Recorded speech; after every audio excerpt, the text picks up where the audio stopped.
And welcome back to our weekly look at Tiffin University Dragon Basketball. Hi everybody, I'm Russ Snyder, voice of the Dragons. To my right, head coach of the men's team, Coach Tom Church. And Coach, Mother Nature hasn't really been very cooperative the last couple of weeks. We've had a lot of trouble trying to get together. First it was snow and freezing single-digit temperatures. Then we go to ice, and then today we got fog and almost 50. So I apologize, folks. We weren't able to get as much done the last couple of weeks as we want, but we're here now. And I guess that's what's important. So that's all that's important. Thanks for having us.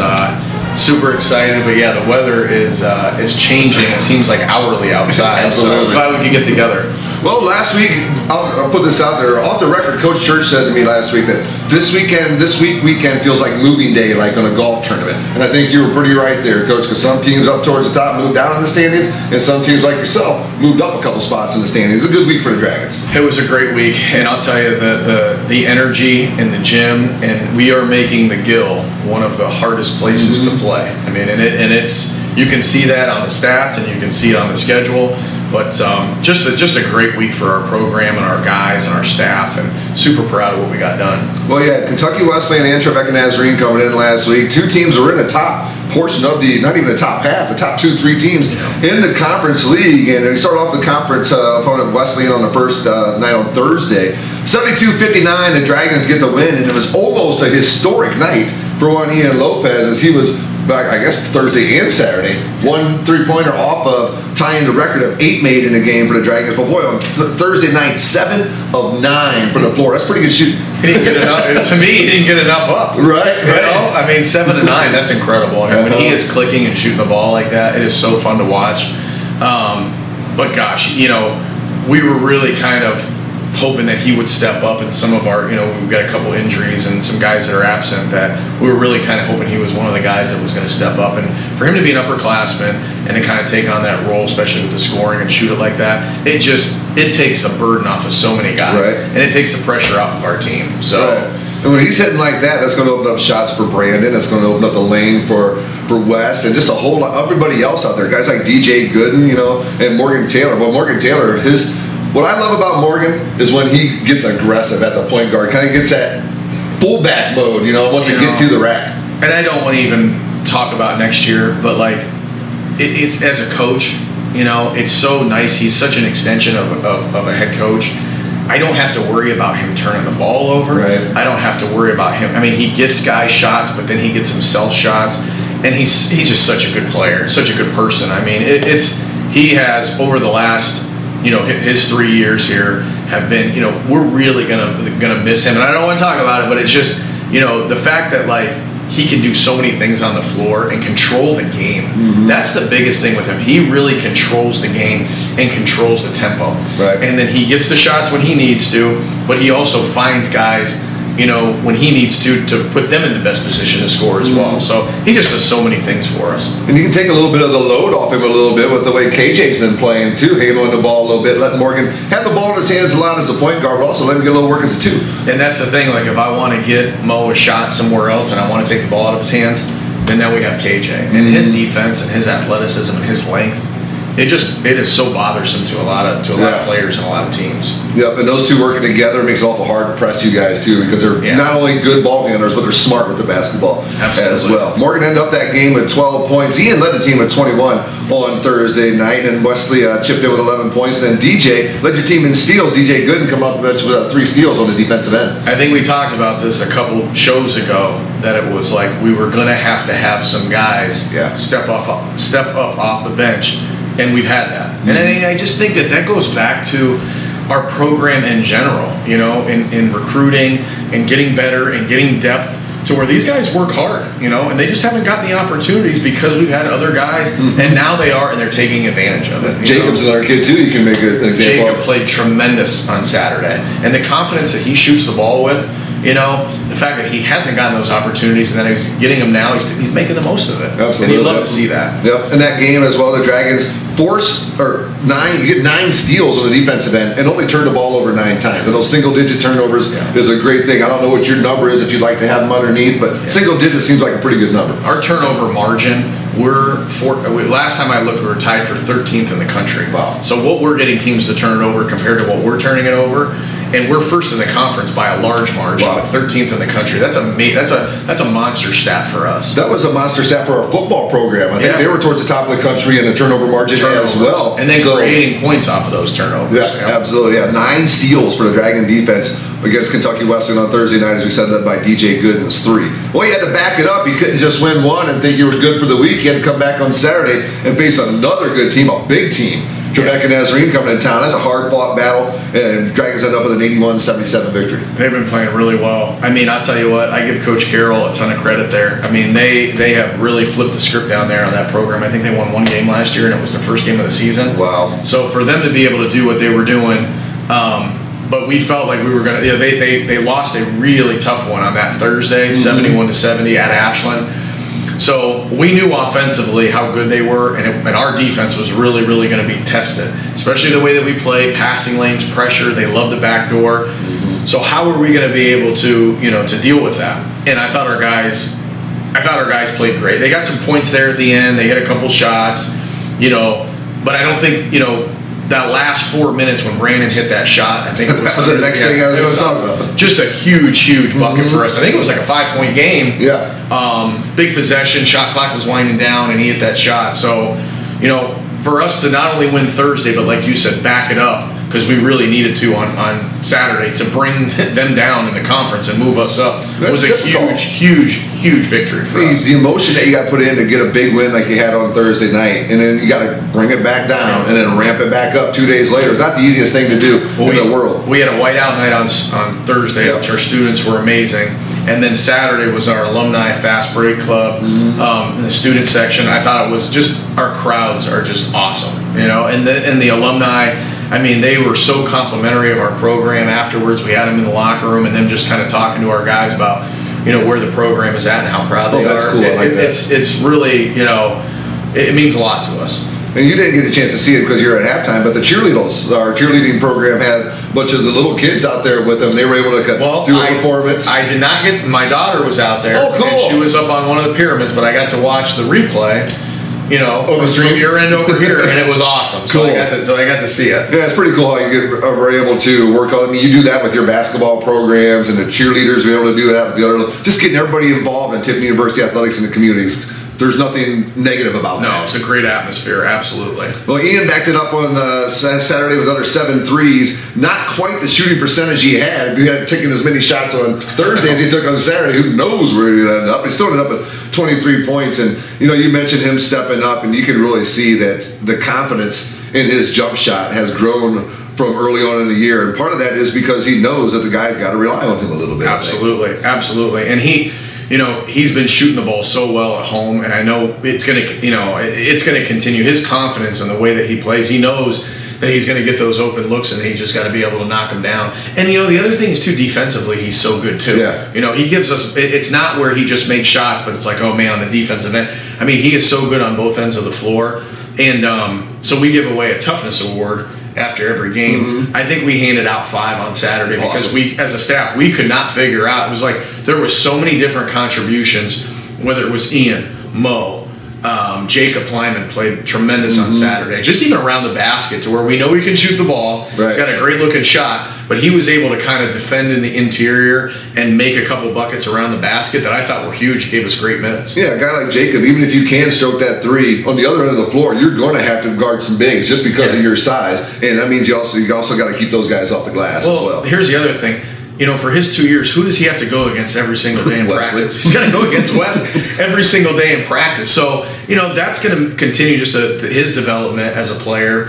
And it goes back to, to where it's like guys are ready, guys understand where we're at as a program, but guys understand, too, that they're going to get their opportunity. And when you do, you make the most of it. And those guys. We mentioned Brandon Swaby earlier hitting that big 3 down here. I wrote down here a dagger 3 late. Ended up with 8 points, 7 rebounds, 3 assists, 3 steals. A good complete game for Brandon on Saturday. Just across the stat line. And I can't remember. I don't know how many times I've told him, but I don't know if I've had a player play as hard as he does. I mean, crashing the glass, diving on the floor. I mean, it gets me excited on the sidelines. I mean, I love it. And it's just those big plays that he always seems to make. And then defensively, we can put him on everybody else's best player, and then they immediately just kind of get out of their game, and he can shut guys down. Yep, Morgan Taylor coming in 21 points on Saturday. And if you're going to be a good point guard, you better be able to make your free throws. Morgan's got that little bit of a hitch in his shot, but he's still in 13 of 16 at the line. He gets it into that pocket. Was he 13 of 16? I think so, yeah. And the major stat that a lot of people don't look at is FD, fouls drawn. He drew 10 fouls.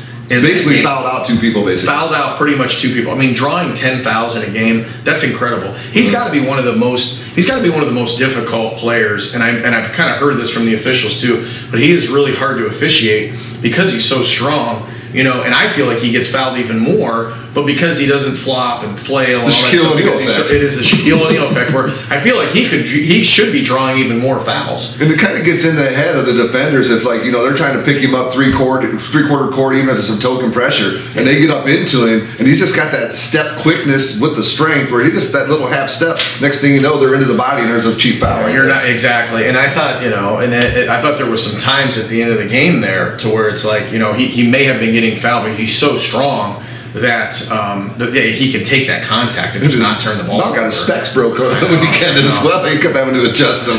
And then Wesley Jordan chipped in 15 points. Wes and Morgan are going to give you what you I know but like Wes is just he has to work so hard. He does, and he's as steady as they go too.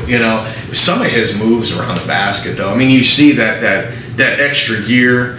Him being a 5th-year senior now. Hit how strong and athletic and just, He had that one in the first half down here. We got up underneath the basket, put some crazy English on that ball and put it in. It's just, he's so smooth and still strong and athletic around the basket. And, attacking their zone, we had put a couple sets in, which I thought we did a really, really good job of. And when you could just throw it up near the rim to him and he can go up and catch and finish, it just makes it easy on us on the sideline to be able to draw up those things. And all those guys standing around the 3-point line got to salivate at that too, because every time he does that defense is going to traps in. Defense. Yeah, it's wonderful. You got it. Well, the GMAC standings after last weekend's results has the Dragons moved up to the 5th spot. Now there is the points ranking, which a lot of people may find that confusing. It's just Tiffin at 6, but that's also a product of you guys basically having 2 less conference games than most of the people have already played. Yeah, we've played 2 less conference games. We had to move a game in December because of our Florida trip, and then just working out that it was our bye week, as well. But we'll get into those. It'll make itself up. It's going to make itself up. So we're going to get into those games. So the point system is. Winning on the road, you're going to get more, to where you could even lose on the road to a really, really good team and not get dinged as much, Your home games, you got to win, so there's a point ranking because not everybody plays everybody twice. So you got to put some emphasis on important wins. Yep. So you take Kentucky Wesleyan, that's the only time we play them this year, unless it could be a tournament, Thomas More, we only play them once. So there's a few teams in the league. Cedarville is going to be a one-time game, and it's at their place. Who's sitting atop the league? Who's sitting atop the league, because of what they did to Ashland on Saturday. So, there's a lot of, we called it, moving day, and there really was some shaking up going on. The standings look a whole lot different today. I think Wesleyan went from 2nd, after both of their losses, all the way down to like 7th. Yeah, they're holding on to one of the final spots right now. They're right, like you said. A lot of left in the season, but again, a lot of games that could decide a lot of things. Well, a game on Thursday night, a team that's going to be waiting for Tiffin to get there. Probably looking forward to you guys come back. They've been thinking about it since you took care of them here, and that's Ashland. It's going to be a big one, a fun one on Thursday night. It is. It's going to be a big one. We'll get over there to watch the girls, and then we'll tip it off. And we've talked about me being. You're an Ashland grad. Yeah, Ashland grad, and there's always just a little bit more of an uptick for that game. They're so good at home. I think Cedarville just kind of caught them on one of those days, and they've had some injuries like we had that they've had to overcome, and they got guys stepping up, but they're really good. I think they're 7 or 8-1 at home, so really, really good. We're going to have to play really well. Yep, and then on Saturday, go down to Ohio Dominican, a team that's struggled a little bit, but we saw them here. Well, and when we talked about them the first time, you really liked that team. Well, actually, that game is not going to be played right now. We're actually moving that game. So I didn't know that. I'm sorry. Yep, no, that's okay. It just kind of this all just happened, and it's going to be getting changed on the schedule here. So just one game this week. In the hour. So just one game this week on Thursday. That game is going to be getting moved to February 12th. That's on a Monday. Okay. So it actually fits into our schedule. They've got some things going on with health and safety protocols. That's understandable. So we're going to move the game, and it actually works out for us. I think we play Findlay here on a Thursday, and we are off on that Saturday. And then we'll go to ODU on that Monday. So we'll be playing the 8th and 12th. So it really works in our favor. Right. It works in our schedule. And as we're starting to get some guys back from injury, that will certainly help us as well. And that's the day before the Green and Gold Awards on February 13th. Day before the Green and Gold. So hoping go down there and get a win. And then Tuesday night, the Green and Gold here. Does that make it a little easier for you this week? Only have a one game to try to prepare for? I don't know. We always kind of look at it as a one game season anyway. And I'm a little superstitious. Like, I really do not like to talk or even move on to the next team until we've played that game. Right. So we talk a lot about that, living in the moment, playing in the moment. It's a one game season. So I don't think so. It'll change our schedule up just a little bit from a practice time and and all that. So I think I was thinking like the 1 day preparation for an opponent. Sure. You know what I mean? That part of it changes a little bit as well. Yeah. So and it'll give our like I said, our chance to rest and get healthy going into next week, which is going to be a Thursday, Saturday, Monday affair. Right. So we'll be playing Thursday, Saturday, Monday. So we'll basically only have this one game over the last, what would that be, 12 days or something like that. Right. And we're just really days away from getting to February, so we're really talking. February hits, it's going to be. It's on. Yep, it's going to be on. So practices are going to be dialed back. Scouting reports are going to become even more important now as you start to focus in on the mental side of things. So I think I heard that there is some news coming from where you grew up. Am I right about that? Your county basketball Hall of Fame or something like that? That's right. Tell us about that. Yes. So I've been inducted. Don't mean to embarrass you. It's okay. It's okay. Yes, I had a nice conversation with the hometown newspaper, the county newspaper. So I'm being inducted into the Ashtabula County Basketball Hall of Fame for my playing days back in Conneaut and back in graduation in 1998. So yeah, that'll be in April, and it'll be nice to go back home and take the family and tell the kids this is where Dad grew up, this is where Dad played and all that stuff. So I finally get to go into a Hall of Fame after my wife's been inducted into 2. It's about time. I don't even know if the kids know that I played sports. They know I coach, but so no, it'll be really, really nice to be able to go back there and enjoy that time with the family and friends. Well, speaking of the family, you can always tell your little boy out there has a heck of a time with being around the basketball team, doesn't he? They love it. They absolutely love it, and Jen and bringing the kids to the game, and it's a family affair. That's exactly what I was going to say. That's how we've wanted to grow this program, and that's kind of the vision that we had when we got here. Well, Dragons back on the floor Thursday night at Ashland. You can catch all the action on the Great Midwest Digital Network. Ashland will have the broadcast. I'll be watching my daughter cheer that night, so I won't be able to make it to that one, but after the cheer, I'll go home and I'll watch the replay of the Dragons and Ashland. That's Thursday night, say about a 7:30 tip, about half an hour after the women's start at 5:30. Yep, about a 7:30 tip, and I think the other thing that just came out this week too is we're receiving votes. Yes, in the region as well. So that's important. Which is interesting because you have 3 wins over teams that are in the top 10 already. Well, actually, I think we have 4. Oh, because we have Trevecca. Yes. We have Kentucky Wesleyan. We have McKendree. And Lewis is in there as well. Okay. And Ashland is in there. So it could be. I think we have the only team. I think was Trevecca in there. Ashland was in there. Kentucky Wesleyan, McKendree, and Lewis. We have 5 wins. Yeah. We have 5 wins over teams. Right. We got the 2 neutral site wins against McKendree and Lewis, receiving votes as well. So yeah, that's important when it comes down to regional rankings and making the NCAA tournament. You still got your body of work to do in the tournament, but that's important for us and where we're at and part of our scheduling. From the beginning of the year. Yeah, all you do is go out there on the floor though and take care of your own business, and the rest of it will take care of itself. Absolutely. All right, we're going to check in with Tiffin University women's coach Josh Mason here in just a moment. Coach, thank you so much for your time. Good luck on Thursday night, and can't wait to talk about it next week. I appreciate it. I hope we're talking good stuff here next week about our game Thursday. Thank you again. All right, we'll be right back with Coach Josh Mason. This is Tiffin University Dragon Basketball Weekly. Well, welcome back to Dragon Basketball Weekly. Hi, everybody. Russ Snyder, voice of the Dragons. To my right, head women's basketball coach Josh Mason. Coach, welcome back in, and nice to be out of that awful weather outside, isn't it? Yes. Thanks for having me. It's definitely warmer in here. I was talking to Coach Church before the game. We were just talking about the weather around here has been simply insane lately. We go snow and 0 degrees to ice, and then today it's almost 50 and fog. I mean, it's craziness. Yeah, welcome to Ohio. Gotta love it. Well, Dragons last week had a couple pretty darn good basketball teams come into town. Kentucky Wesleyan and Tribeca on Saturday. Let's first talk about the Kentucky Wesleyan game. A game where really, what did you say happened? Your kids came out in the third quarter and played the best 10 minutes of that game by far. Outscored them 17-15, shooting 46% in that third quarter. What was the difference? Focus. I mean, focus and discipline. At halftime, I wish I could sit here and tell you we came up with like this fantastic game plan, but it was more so the message of like, why aren't we sticking to what we've kind of talked about? All right. We've tried to stress to them the importance of consistency.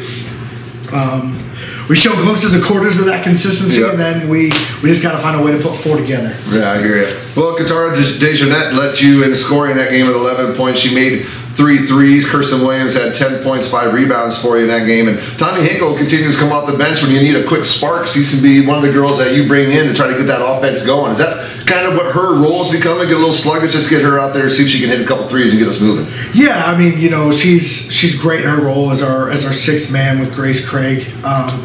Being 2 freshmen, giving them a chance to get 2 or 3 minutes to settle down when the game starts and see how the flow and pace of the game's going. And then after that, they're playing starter minutes, and that's how it's going to be. And the kids know that, the team knows that, and the team knows we need them to win. Well, you mentioned Grace, and I didn't have it wrote down, but I figured I should say it. So with Presley and Grace getting a lot of the minutes inside, I don't remember which game it was, but one of the games, they both got a little bit of foul trouble, and Rachel Reichert had to come in and play. And I'll tell you what, I thought she gave you really good minutes this past week. Yeah, no, Rachel's awesome. Rachel, has embraced her role of where she's at. She gets better every week. She challenges Presley and Grace in practice every day, and it's awesome when she gets her opportunity to perform the way she does. So we're looking forward to her growth, not only for the rest of the season, but for her career. She getting better because of the hard work she puts in against those other 2 in practice? 100%. There's no off days for our posts, and that is the truth. The way that they push each other in practice, and I think you can see the way Grace has come along and how Presley's coming along is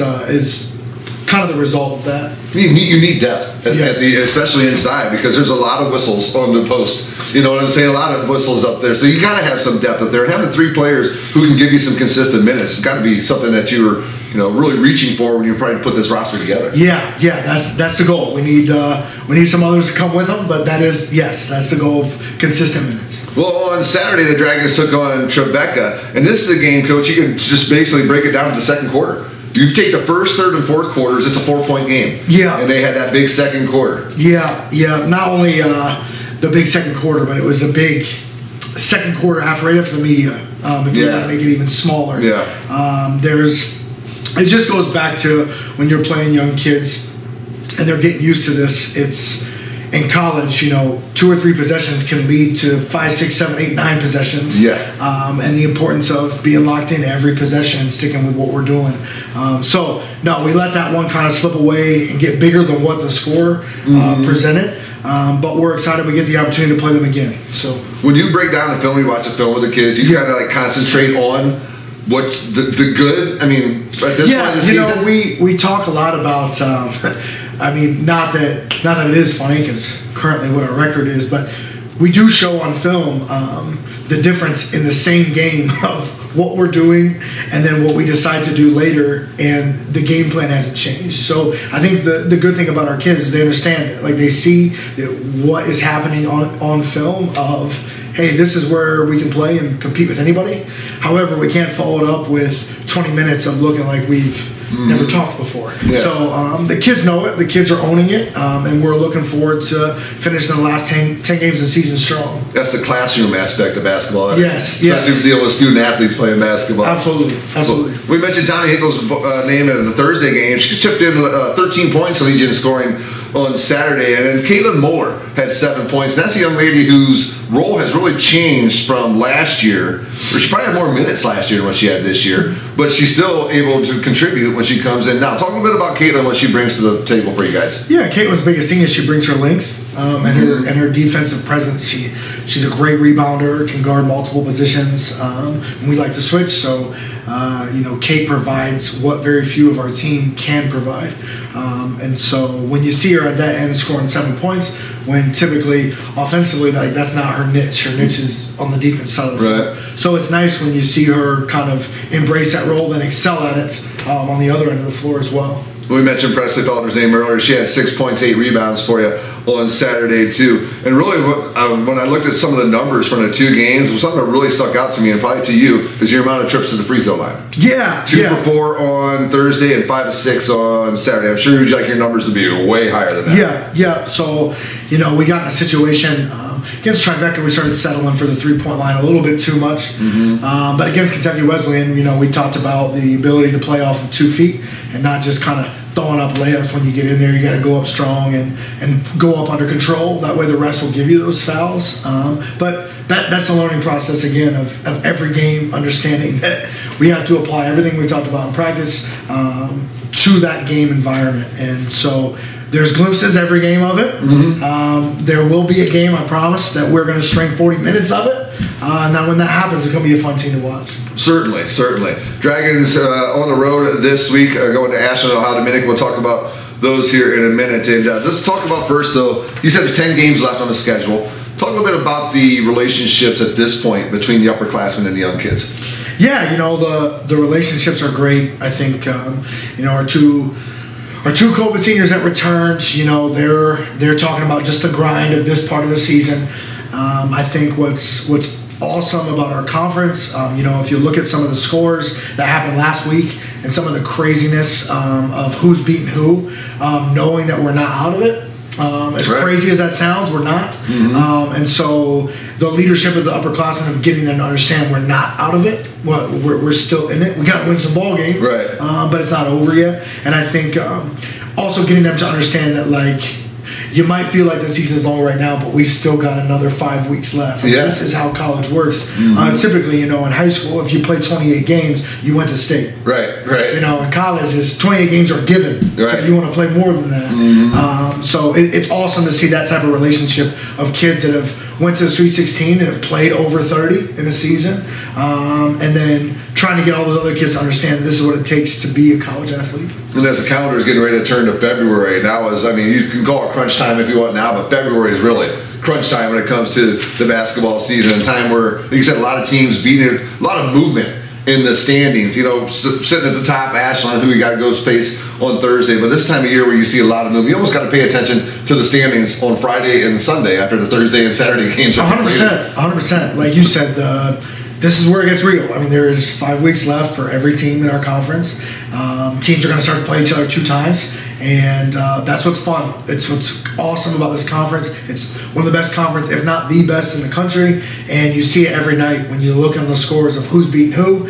So everyone knows, you got to bring it every night. And anything can happen still up at this point. Ashland on Thursday. The Dragons will be on the road there. That's a 5:30 start, I believe. And then Saturday, there will not be a men's game, as you heard Coach Church say earlier, at Ohio Dominican. They're dealing with some health and safety issues. But as of right now, the women's game's still getting ready to play. And that's a game that I think both you and Ohio Dominican are pointing at, saying, we got to have this one. Yeah, that's...